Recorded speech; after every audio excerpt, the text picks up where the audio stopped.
Сәлем достар, қырық сұрақ. Бүгін бізде қонақта Зируза. Қорқыныш болды ма продюсерден кеткеннен кейін? Иә, конечно, әрине мен біраз ойландым. Қазақша ешқай жерде биографияңды айтпағансың, қайдансың? Қырылыс болған үйде. Оңай жіберген жоқ. Конечно. Тойда выступать етпедің? Иә, выступать етпедім. Мүлдем. Мүлдем. Қазірге басың бос па? Вот маған қызық, неге осы сұрақты маған қояды, неге балаға қоймайды екен деп.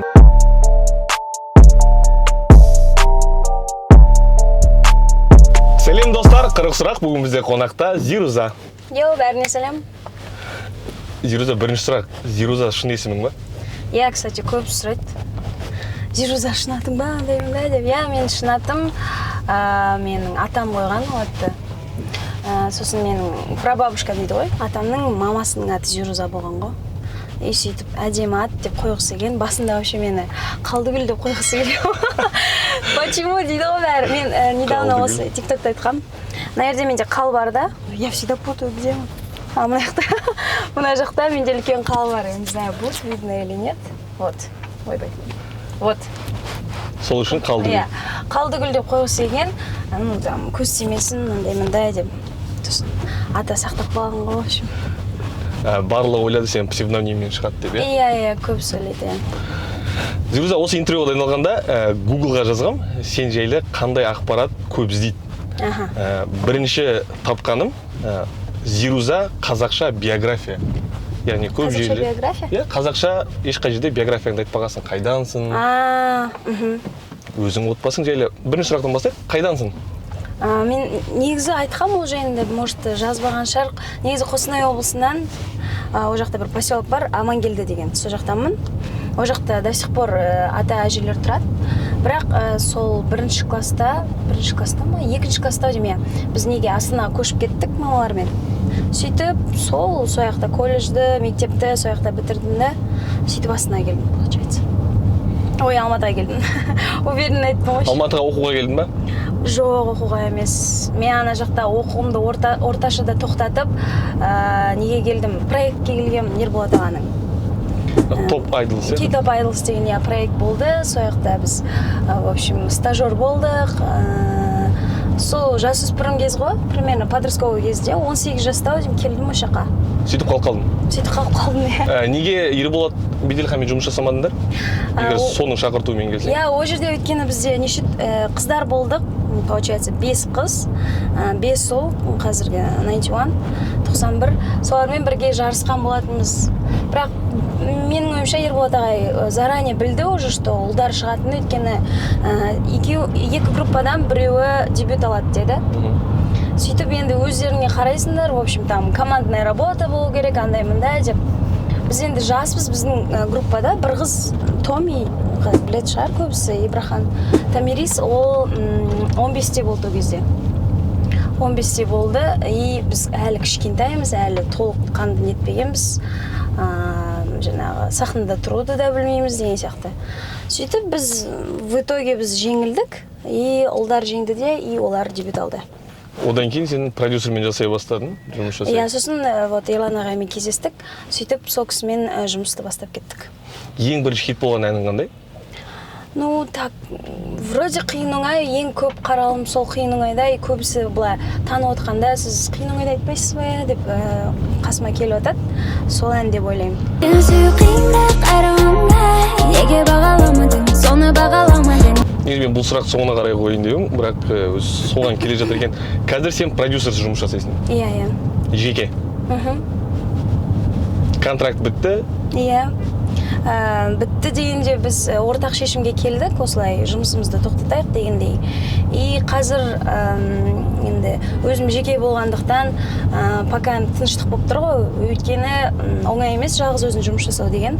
И қазір жаңағы не туралы ойластырып жатырмын атқайды. Қандай ән шығарам, кіммен фит жазға болады деген сияқты. Бірақ 2 ән жазып тастадым уже, бұйырса шығады. Шықпаған әлі, иә? Иә, шықпаған. Әнді кім жазады? Қазіргі мына 2 әнді менің досым маған ұсыныс жасады. Соның жаңағы өзінің әні, бірақ менде қоржында 1-2 ән бар. Ну, то есть мен өзімнің әндерімді шығарғым келеді.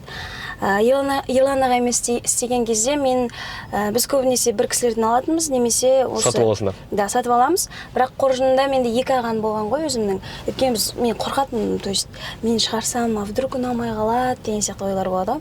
Қазір вроде нормально, просто өзіңе сену керек сияқты, в общем, өзінің. Қорқыныш болды ма продюсерден кеткеннен кейін? Иә, конечно, әрине мен біраз ойландым. Не істеймін екен, қалай екен, өйткені үйреніп қаласың. Қасында жаңағы продюсерің болады, командаң болады, иә. И уже кішкентай бала сияқтысында қайттан өмір көруге шыққан, так скажем, и вот қорқыныш болды, бірақ қазір сәлден уақыт өте келе кішкене ойластырып, жаңағы неткеніне ойыңды жинақтап, қазір уже нормально. Жақсы. Фируза, отбасың жайлы? Отбасым жайлы, біз отбасыда үшеуміз, үш ағайынды. Үлкен әпкем бар, сестрам. Ағам бар, сосын мен бармын. Отбасың қайда?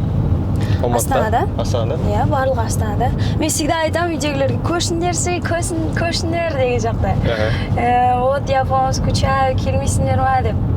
Ну, видите, аяқта бізде жұмыстары бар, барлық жаңағы туғандар сояқта, и неудобно да ол кісілерге. Бірақ мама айтады, бұйырса көшіп келеміз деп. Барып тұрасың ба? Я, конечно, осы жазда мен 2 ай үйде болдым. Кәдімгі барлық жаз почти мамалармен болдым да. И сосын осы күзге таман ошаға келдім. Үйдегілерің қарсы болған жоқ па? Неменеге? Ән айтып бастағанда? Жоқ. Ну, басында мен вообще Алматыға 18 жасымда кетіп қалдым ғой енді. Мама сол кезде екеуміз біраз ұрысып, қырылыс болған үйде. Оңай жіберген жоқ? Конечно, қаншама жас кетті, мама енді переживать етеді ғой. Қызым, ол жақта ешкім жоқ, бізде шынымен де мына жақта ешкім жоқ, бізде туысқандар жоқ, хотя бы андай маманың достарының достары дейтін сияқты да, ондай да жоқ та. И сол үшін ғана ғой қорқатын, қандай үйде тұрасың, тамағың тоқ болмай қалады деп. Но почему-то мен характерім қырсықтау да, и мен маманы кішкене ренжітіп алдым сол кезде негізі. Қатты ренжіттім да, и біз 1 жылдай сөйлеспедік. Мен өзім жасаймын, өзім істеймін, вот все, не вмешивайтесь, пожалуйста, дедім да, кетіп қалдым. Бұл менің өмірім деген секілді болды ма? Иә. Сөйтіп кетіп қалдым. Кеттім да, сөйтіп біраз бичевать етіп жүрдім деп. Шыны керек. Пинталарда өлең айттым. Күніне бір 7-8 мың аласың, немесе 5 мың, соған мәз болып. Бір интервьюда, кстати, еще спалили, что мен няня болып істеген ғой бұрын. 19-18 жастау енді келгенде. Енді тамаққа киімге ақша керек қой, иә. Мамадан сұрай алмайсың, үйдегілерге все, стоп, бәрін блокқа тық тастасын, мен өзім деп. И в итоге сосын уже күн көру керек болды. Тағы қандай жұмыстар жасадың? Няня болдың? Няня болдың, иә. Кабакта өлең айттың? Кабактарда өлең айттың, иә. Болды сол, в основном сол, андай лайфбэндтар болып бұрын хит болатын бір. Тойда? Иә. Жоқ, тойда емес, андай ресторандарда, Пинтада, сондай жерде. Бірақ мен тойда выступать етпеппін. Тойда бұрын кішкентай кезімде болмаса, әже аталармен. Бірақ былай тойда өнер көрсетпедім. Зируза болып та продюсермен істеп те тойға шықпадың? Жоқ, бір рет шықпадық біз, өйткені Ерлан екеуміз келісім шартта да өзіміз де оны қаламадық. Ой, бәпсіз. Қазір бір секунд.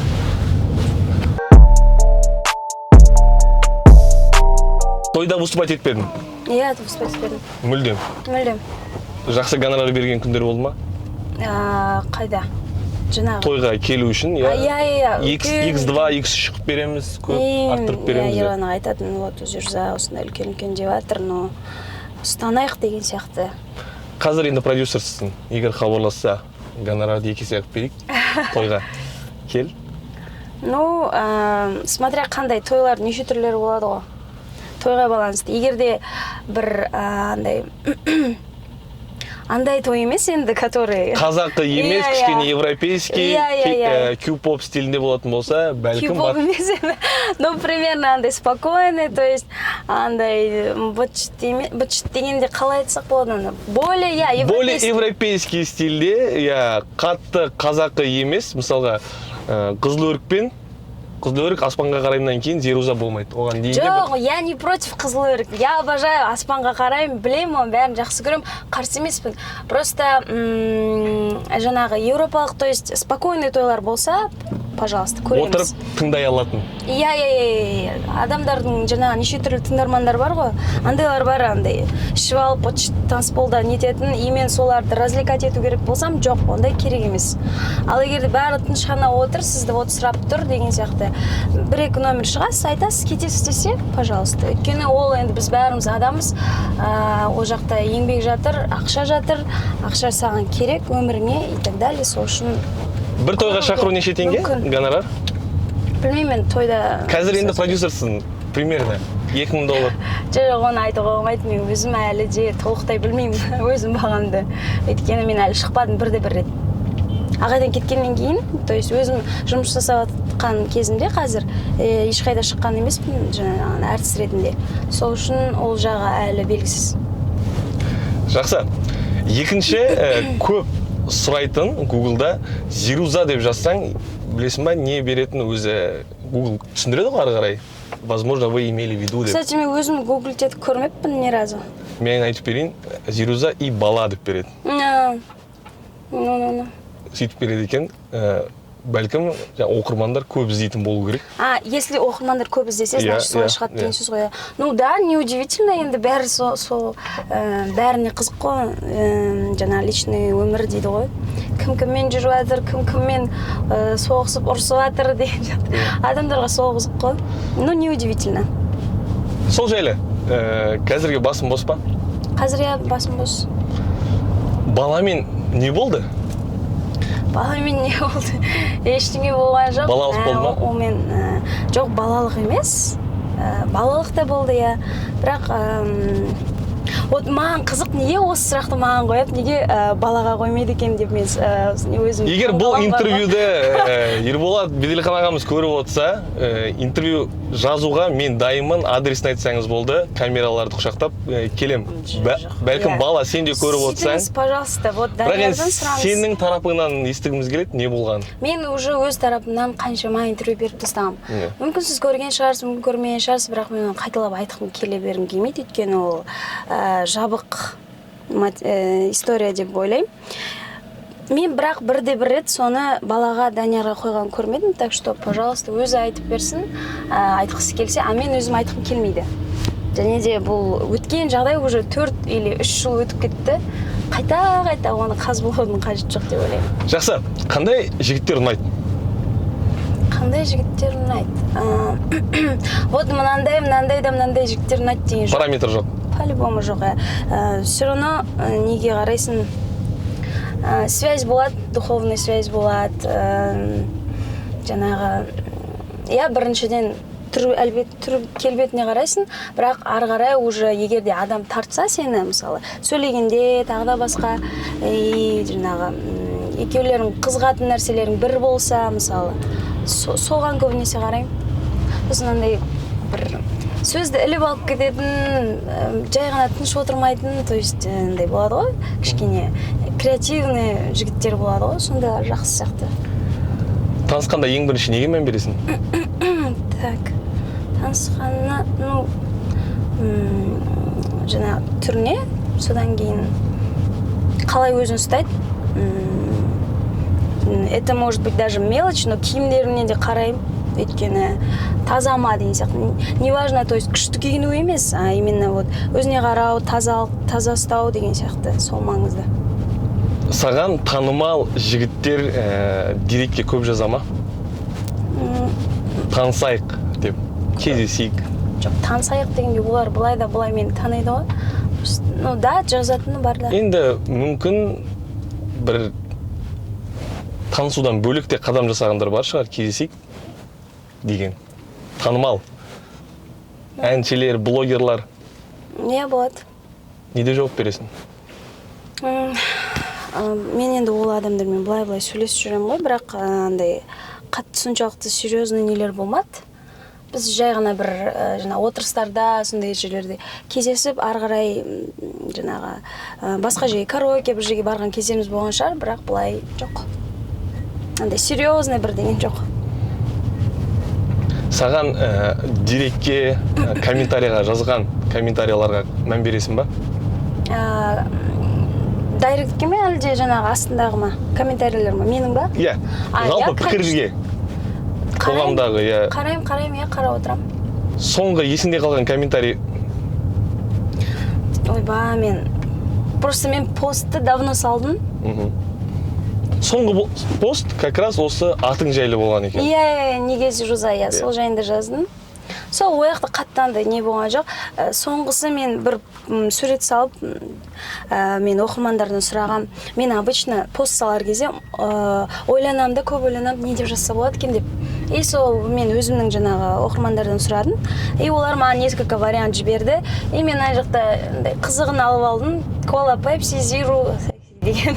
В общем, сол прикол болды. Өйткені оның астына неше түрлі комментарийлер кетті да. Андай қызық. Солар ғана болмаса, андай қатты прям есте қалғандай жоқ екен. Хейтерларың көп па? Білмеймін қазір. Но, знаете, мені недавно ТикТокта блог қалақтырып тастады ғой. Представляете? ТикТоктың өзі? ТикТоктың өзі дейді, но маған мен жаңағы фан аккаунттарым бар ғой, солар өте көп. Иә, сол адамдар, олар мен енді почти как подругаларым сияқты қыздар ғой, жас. Солар маған жазып отырады, сөйтсең болады, бүйтсең болады, Зируза деп.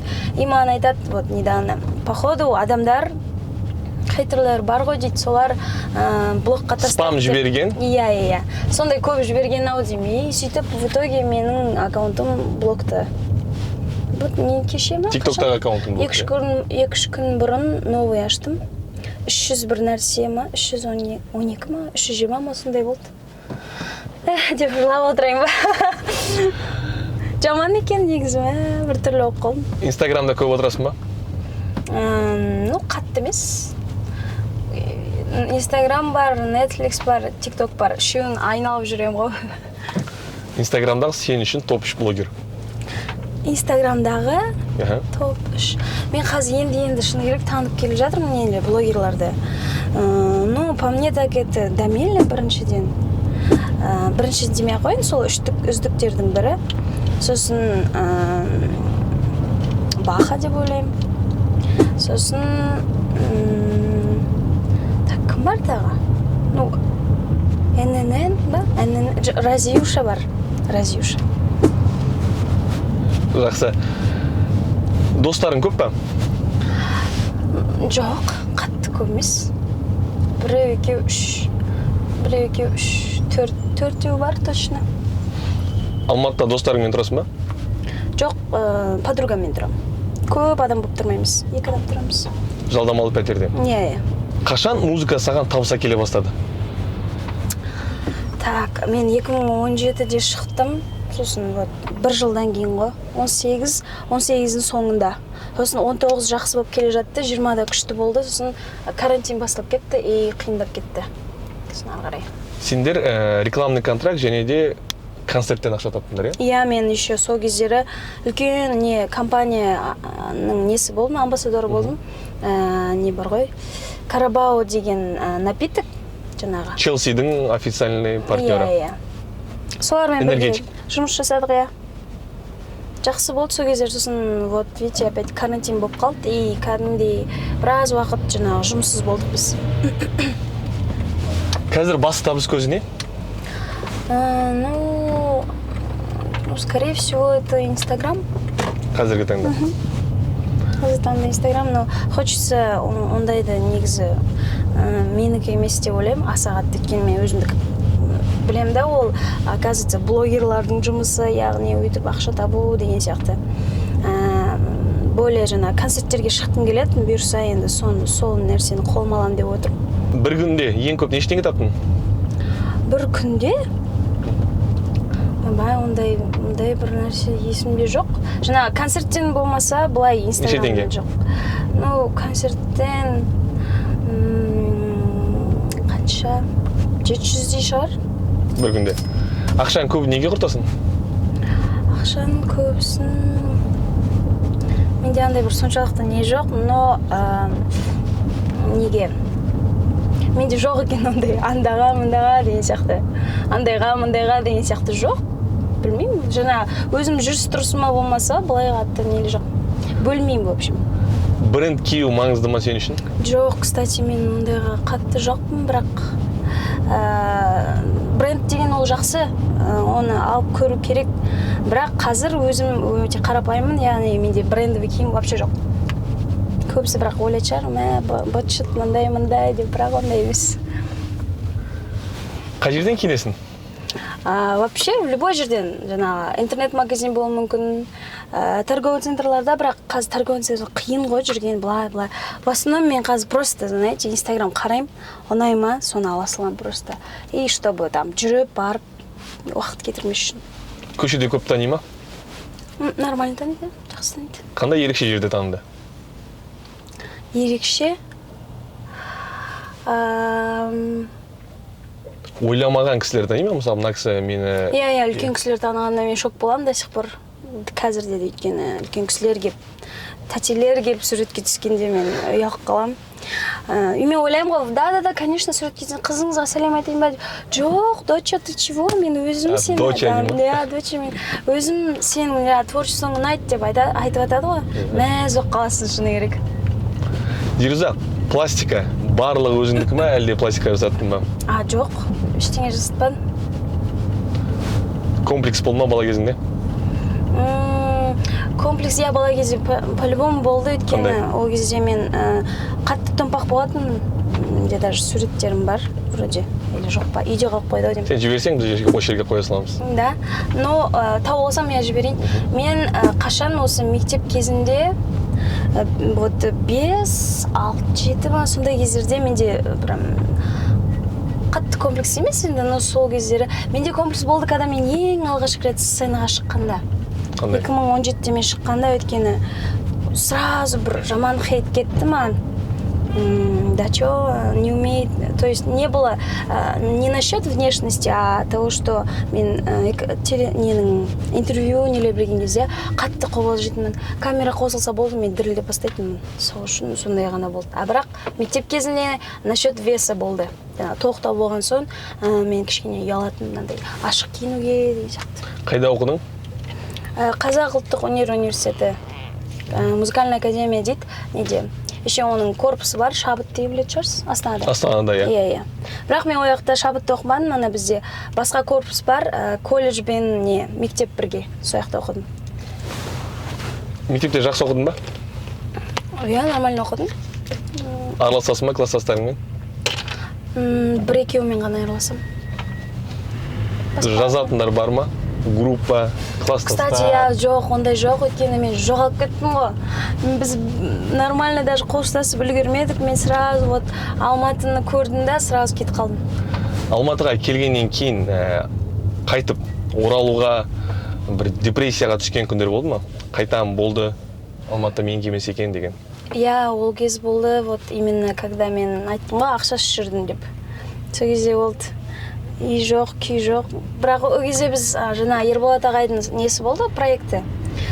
Проект мені құтқаратын, яғни ол жерде үй бар да, ол кісілер жақсы коттедж бізге снимать ететін. Сол жақта біз тұратынбыз бәріміз, бірақ енді топырлап, конечно, 5 қыз это было нечто. Но 2 этаж болған соң удобно, да? Бірақ енді ол кісі саған тамақ неңді постоянно алып беріп отырмайды ғой. Сол үшін сол жақ қана не болатын, депрессия. А так жоқ, мен всегда, мен любой нәрсеге жеңіл қарайтын, яғни қиын болып жатыр ма, значит, ары қарай жақсы болып кетеді деген сияқты. Енді бұл өмір ғой, бәрі керемет болып кетпейді ғой деген сияқты. Вот. Директке қандай сообщениялар көп келеді? Директке сол қыздардан, немесе жаңа танысайықшы дегендер болмаса. Кстати, мен мына жақта тұрамын. Деп, это да? Да, это та улица. Сол сондай ғана сұрақтар болады. Неде жауап бересің танысайық дегендерге? Мен вообще-то жауап бермеймін.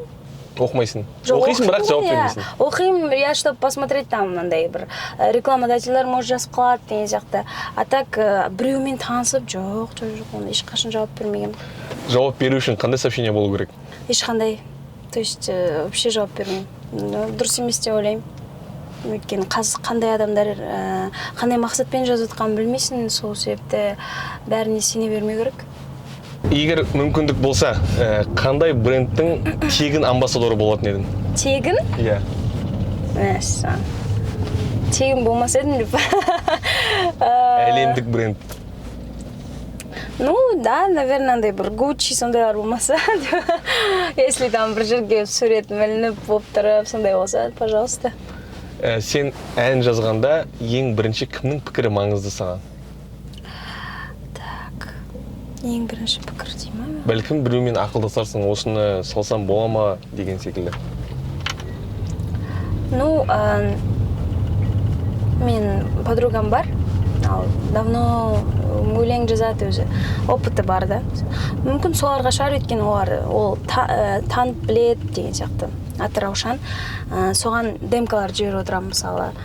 Біз өзара сөйлескенде, брат, родной деп жазып, родной қалайсың дегенде.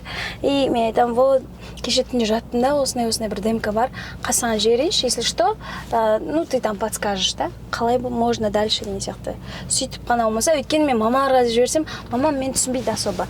Мә, күшті, доча, да, классно. Барлығы күшті ма? Иә, ма, күшті, знаешь, вот это было лучше деп иногда айтып қояды енді. Но, жаңағы, опыты бар адамнан сұраған тоже жақсы да, сөйтіп сұрап тұрам. Но в основном өзіңе, жүрегіңе жақын болу керек сияқты. Өзіңе первую очередь ұнау керек сияқты. Репертуарында плагиат әндер бар ма? Жоқ. Вообще жоқ. Бізден де жоқ. Сен үшін Қазақстандағы топ 3 артист, әнші демейінші, артист. Так, топ 3 ба? Кім бар бізде өзі? Артистер ма? Үлкендері де саналады, иә? Иә, барлығы. Так, Камшат Жолдыбаева. Артист ретінде толыққанды жақсы деп ойлаймын. Гүлназ Жоланова. Дұрыс айтты ма? Жоланова, Жолдыбаева, иә, дұрыс. Сосын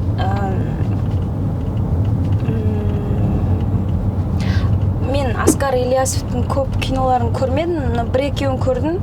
И өзін былай танысқанда андай жақсы артист деп санай алатындай адам деп ойлаймын, сол кісі. Бала кезінде кім болды армандадың? Әнші. Әнші деп ойладым, не. Но мен ойламадым, что вот бір нәрсені армандасаң ол болады деп ешқашан ойламағам.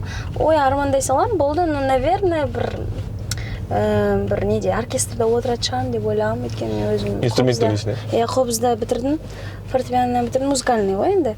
Ол жаққа біз жаңа түсер кезде негізі вокалға түсеміз деп ойлағанбыз, бірақ ол жақта не болмады, грант болмады. Изначально школа кезден грант болып саналады да ол жақ. Има айтады, вот сіздің қызыңыздың пальчиктары ұзындау, фортепиано немен жаңағы басқа бір инструментті жақсы ойнай алады. Если что, көріңіз деген ғой. Сосын мама айтты, вот давай көр. Өйткені ол музыкалық білім бәрі бірдей, яғни вокал болсын, инструментал болсын. Инструменталда оқысаң, сен ол жақта көбірек білім аласың деді. А вокалда, тем более эстрадный вокалда бізде онша емес.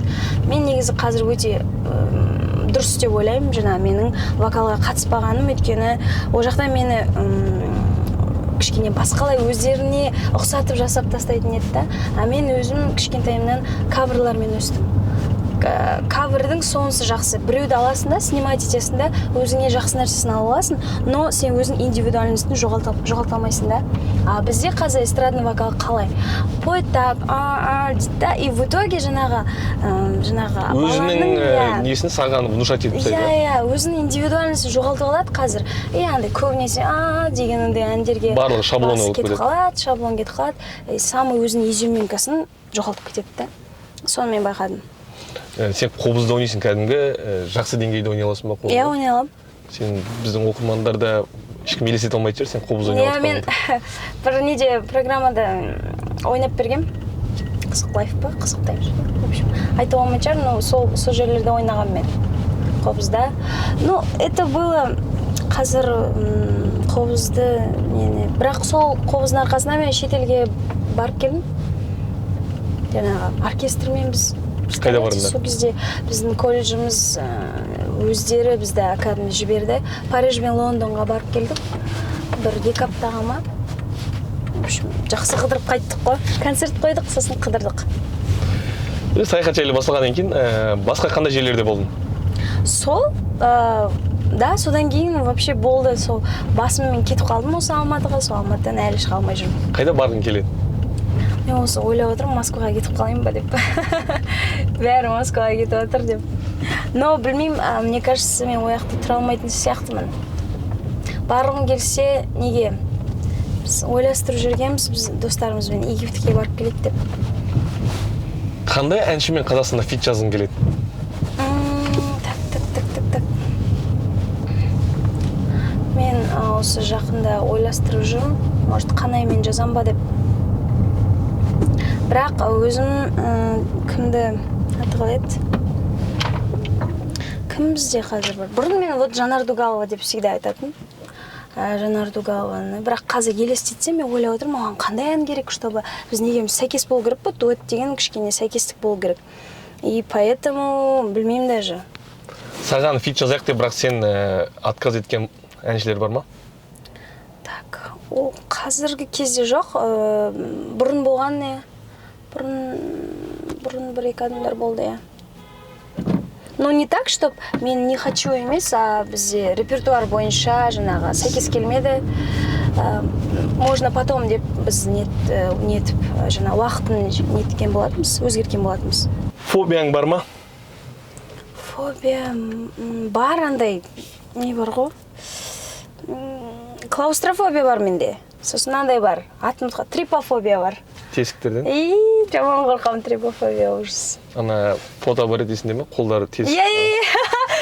Есіме түссе сразу прям денем тітіркеніп кетеді. Білмеймін, не үшін? Бұрын ондай болмаған, но почему-то сейчас сондай болып кетті.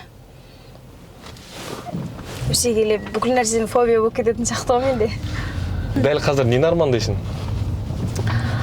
Так, дәл қазір маған кішкене жақсылап тұрып аяққа тұрып алғым келіп жүр. Жаңа үй алып дегендей. Сол үйді армандап жүрмін. Сосын бір жақсы бір хитті армандап жүрмін. Мне кажется, скоро будет. Жарып жүретін бір хит керек маған.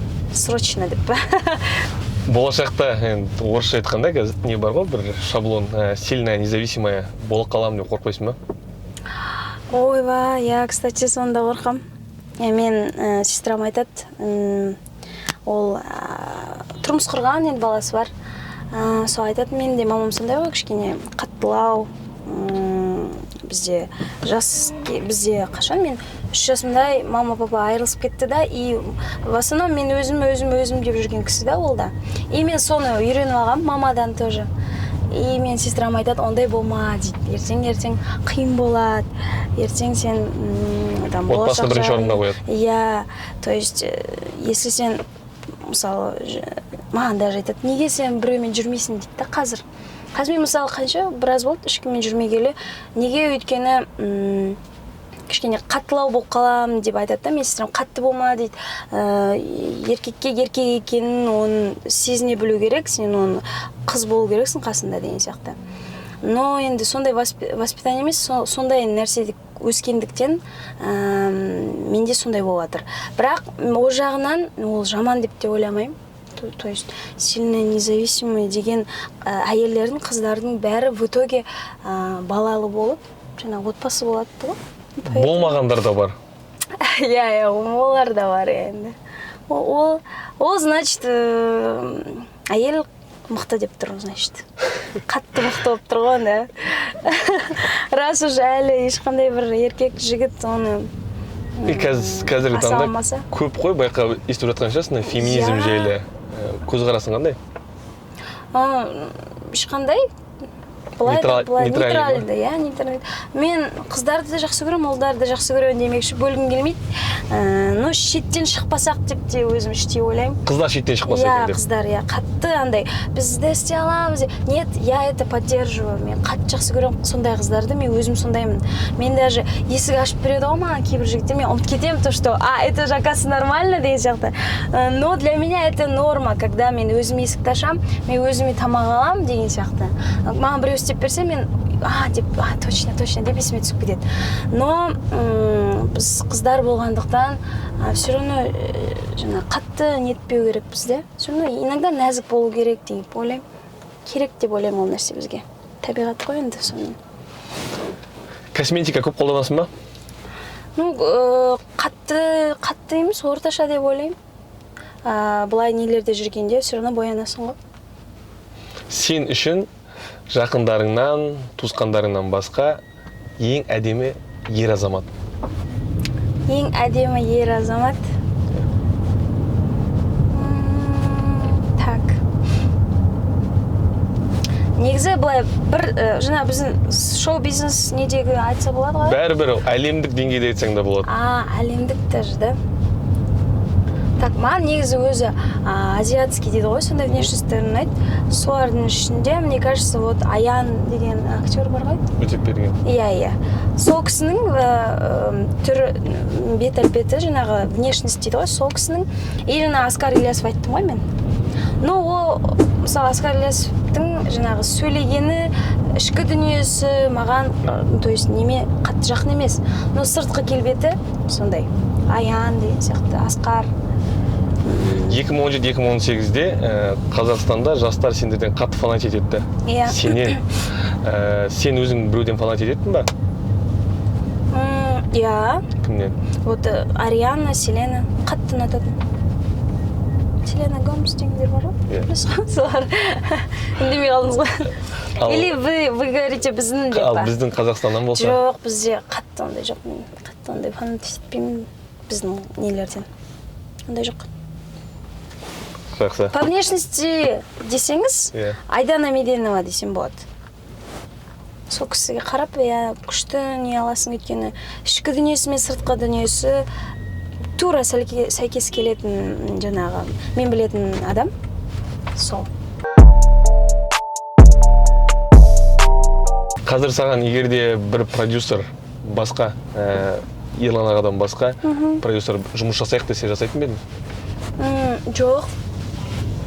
Өйткені біріншіден Ерлан ағайдай болған жаңағы связь, жаңағы біздің қаншама еңбегіміз адами тұрғыда болсын, ондай продюсер табылмайды деп ойлаймын. Единственный сол бірақ өмірде продюсер болды, сол атақпен қалсын деген ниетім бар. Сол үшін жоқ, жұмыс жасамас едім. Зируза, жұлдыз ауруымен ауырдың ба? Білмеймін. Неге ауырдың ба деп сұрап тұрмын өткен шақпен, өйткені енді ол өзіңде мойындайтын шығарсың, қатты пик кездерің 17, 18, 19. Прям енді жаңағыда айттым ғой, қатты фанат етеді. Зируза деген адам YouTube-қа шықса, жаңағы ән болсын, интервью болсын трендте. Сол кезде кішкене басың айланған жұлдыз ауруынан кездер болды ма? Ауру болмады, басы айналған кездер болған шығар. И то мен басым айналатса, Ерлан ағай бар менде, который всегда айтатын: Зируза, сен кім екеніңді ұмытпа, қайдан шыққаныңды, адамдар қалай, адамдар сенің адами тұрғыда, яғни сенің все равно халыққа жақын екенің өзіңе жақсы деп айтатын.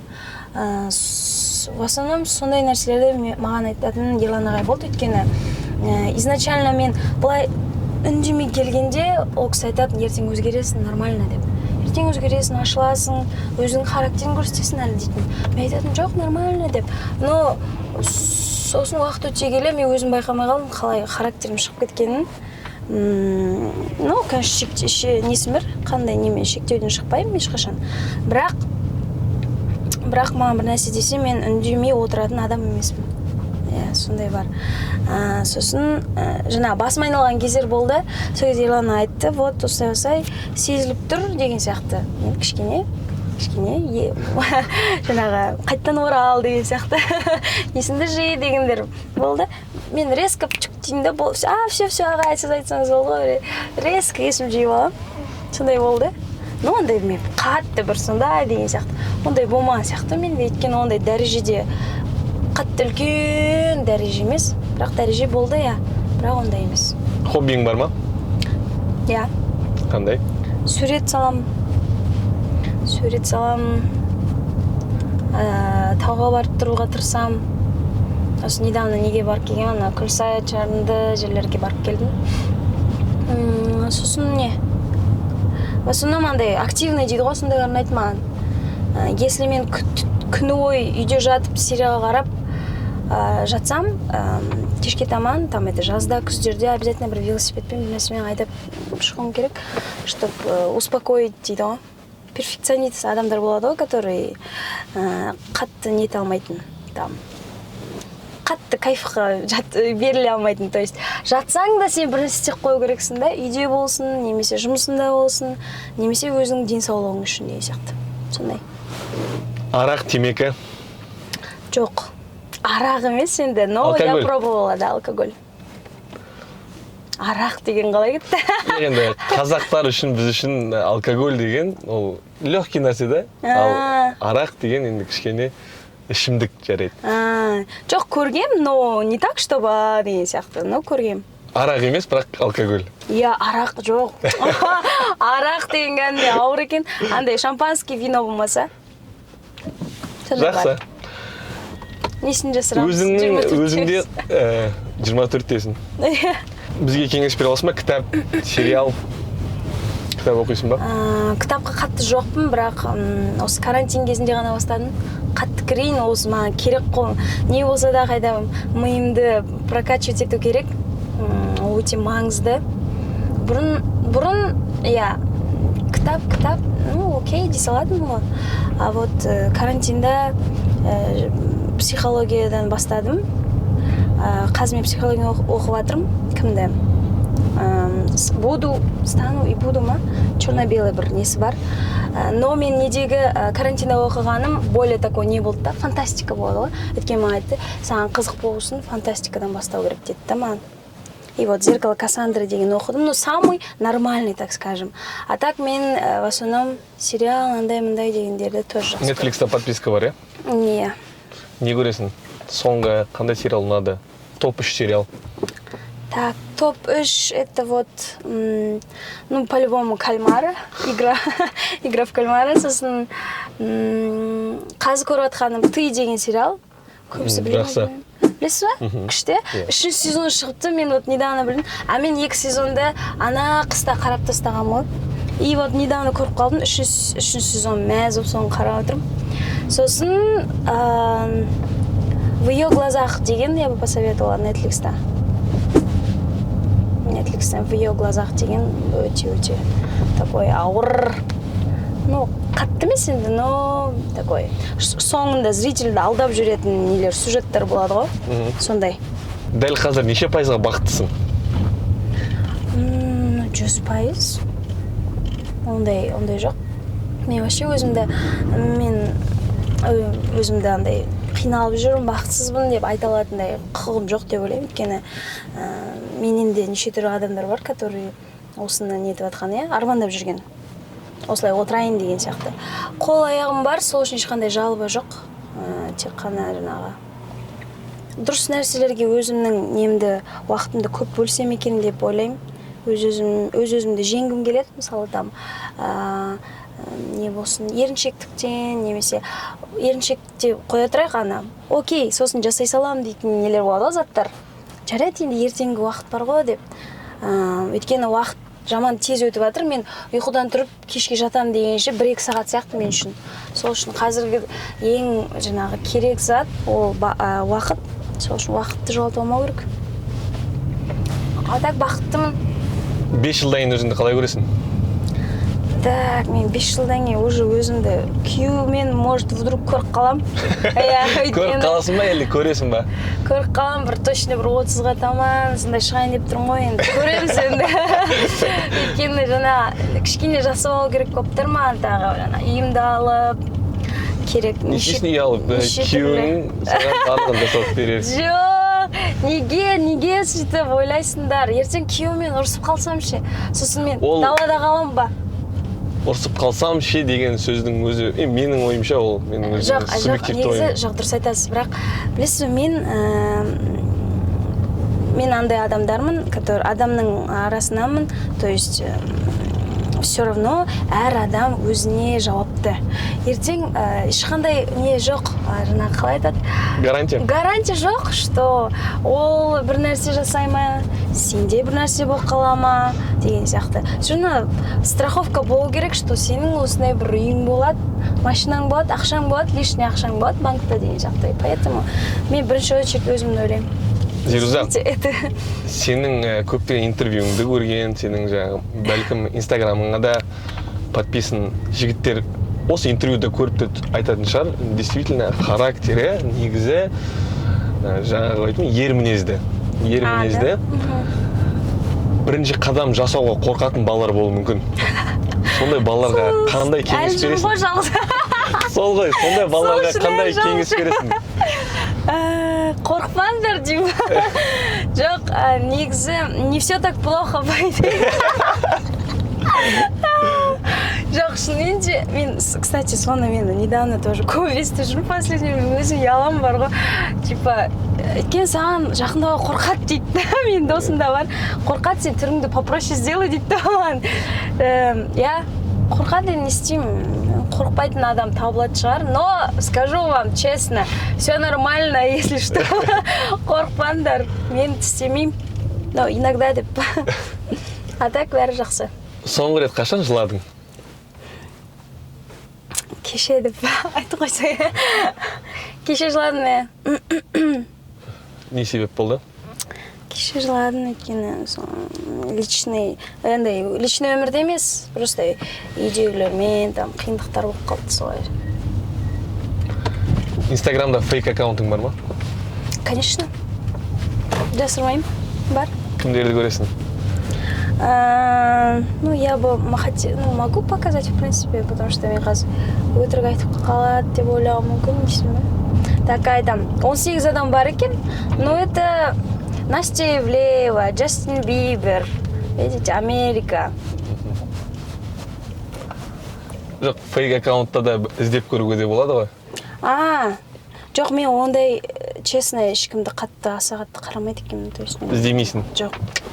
Не істеп жатыр екен? Жоқ, мен бүкіл не қазір уже іздеудің қажет жоқ сияқты, өйткені бүкіл өсектің бәрі тиктокта жатыр. Поэтому мен ешкімді іздемеймін, ешкімде шаруам жоқ. Керек адамдарға я уже подписалась с официального, и вот поэтому сол. Барлық өсек қазір тиктокта ғой, ешкім ештеңе жасырып жүрген жоқ, в принципе. Зируза, қазір сұрақ қоям, 2 жауабы болады, біреуін ғана таңдаймыз, келістік па? Окей. Алматы, Қостанай? Алматы. Деп сатып кеткен ба? Кей-поп па, кью-поп па? Кью-поп. Тикток па, инстаграм ба? Қиын. Инстаграм. 3 жылда тұрмысқа шығу ма, әлде 2 хит өлең жазу ма? 2 хит өлең. Жақсы, осымен бітіре берсек.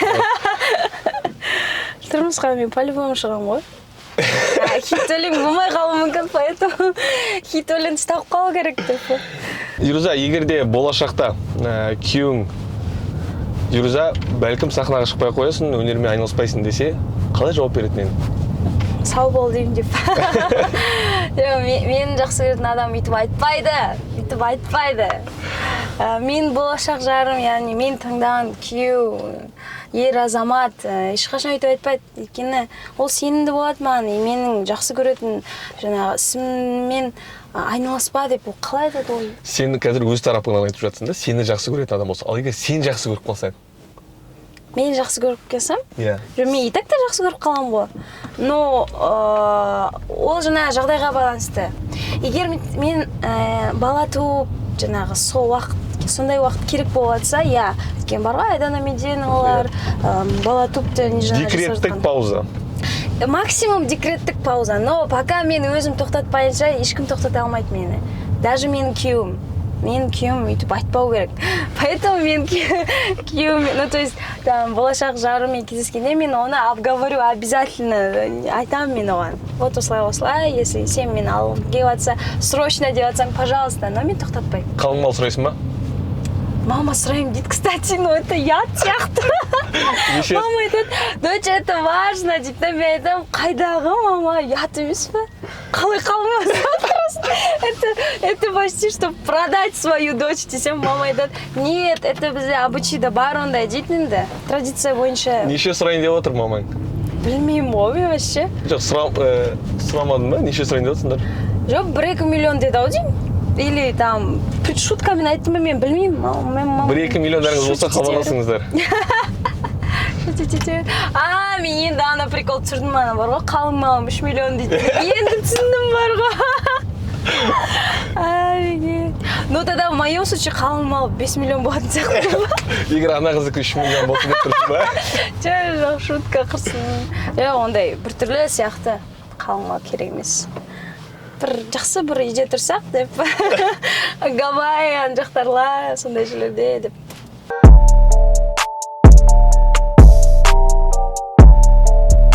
Достар, әдеттегідей сұхбаттың соңында конкурстың шарттары оп-оңай, каналға тіркелеміз, лайк басамыз, комментарий жазамыз. Комментарийға не деп жазу керек екен, қандай сұраққа жауап беру керек екенін қазір Фируза түсіндіреді. В общем, достар, сұрақ мынандай болсын, менің ең алғашқы айтылған дуэтім кіммен? Жауап берген адамға... Жоқ, қай жылы болды, сосын кіммен болды? Қай жылы кіммен екен дұрыс жауап берсеңіздер, Фирузадан қандай сыйлық? Менен сіздерге арнайы киім болады, өзімнің таңдауы бойынша сіздерге жақсы бір свитшот немесе бір курткама сондай сыйлаймын. Тамаша, жақсы сұхбат болды, Фируза саған көп-көп рахмет. Сізге рахмет, очень было классно, на расслабоне. Өте жақсы болды. Қазір мына жерлерден сұхбаттар шығады, бәлкім Бақа Пупердік шығады, көресіздер. Көріңіздер. Барыңа рахмет, барлықтарыңа рахмет.